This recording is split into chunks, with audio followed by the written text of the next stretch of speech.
In the first part of this series, we explored the starting conditions for Black Mirror scrying, as well as the nature of projected visual phenomena. Now, we must add practical details in order to begin our work. After all, theory only brings us halfway. If our goal is to experience the true magic of divination, we must take action. Before we begin, we must note that visual experiences are a byproduct rather than an end goal of the overall work. The higher purpose of Black Mirror scrying is not to see images appear, but to hone our level of psychic discipline to the point where we can maintain a state of gnosis. In doing so, we condition ourselves to such an extent that we can enter communion with the unconscious mind. This brings us to another major component in the practice of Black Mirror scrying. Before engaging in this form of divination, we should come prepared with a question. Indeed, a wise magician does not approach the void for purposes of entertainment. The unconscious mind is a multidimensional process of thoughts, images, and emotions, so vast and ancient as to be outside of our mortal comprehension.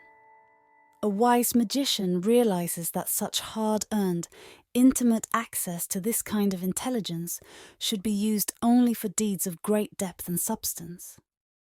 Therefore, it is best to come prepared with a question. It need not be complicated.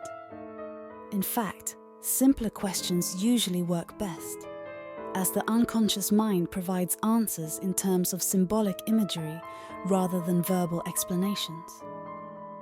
Still, there are times when a magician simply feels confused. We all experience moments of doubt, when we feel the need for guidance, but don't know where to look.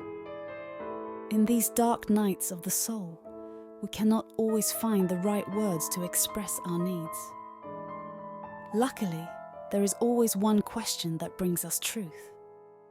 What do I need to know? In the void, this question will be followed by powerful imagery from the unconscious mind, as there is always more for us to learn about ourselves. Pay attention to what you see, relax, and enjoy the influx of color and detail as your imagination comes to life before your very eyes. If nothing appears, continue to gaze. The only mistake a magician can make is to desire more than what already exists. In other words, one cannot force the unconscious mind to produce answers. If one tries to do so by way of having a demanding attitude, one will dissipate their trance state, thus dissolving their conversation with the unconscious mind. All you can do as a magician is trust that you will receive everything you are meant to receive. Nothing more and nothing less.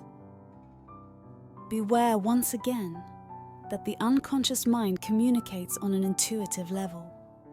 In this way, it provides answers in the form of imagery and emotions. Its content resonates with our instincts rather than our logical minds. For this reason, the practitioner should be prepared to sit with their answers and to behold them more as a work of art than a line from a textbook. Black Mirror scrying is a process that will reveal unpredictable things. The magician must understand that everything they see has some degree of significance. Even if nothing appears on the shimmering, dense surface of the void, the magician has learned at least one thing, that they are not yet ready for what lies beneath. When you are finished with your practice, allow yourself to gradually return from your trance state. Give thanks to the mirror for participating in this ritual, and give thanks to your higher self for meeting you under such unique and thrilling circumstances. Some magicians like to begin and end their work by cleansing their space. It is said that intense magical activity lights up like a bonfire in the astral plane, drawing the attention of spirits and other lesser entities. This is especially true when mirrors are involved, as such items represent portals to the unseen world. There are countless cleansing and banishing rituals one may use, but these lie outside the scope of this video. Encourage yourself to learn more about banishment and to explore all manner of protection spells before engaging in the arcane sciences. To close your practice, return your magical items to their appropriate spaces. Consider wrapping your mirror in black fabric and placing it somewhere dark and hidden. Then, before you forget, write the details of your experience in your magical diary. Above all, black mirror scrying is not to be feared. While apprehension is a natural part of stepping into the unknown, a magician must realize that this feeling goes hand in hand with the thrill of adventure. Always remember that your highest self is invulnerable to the afflictions of mortal experience.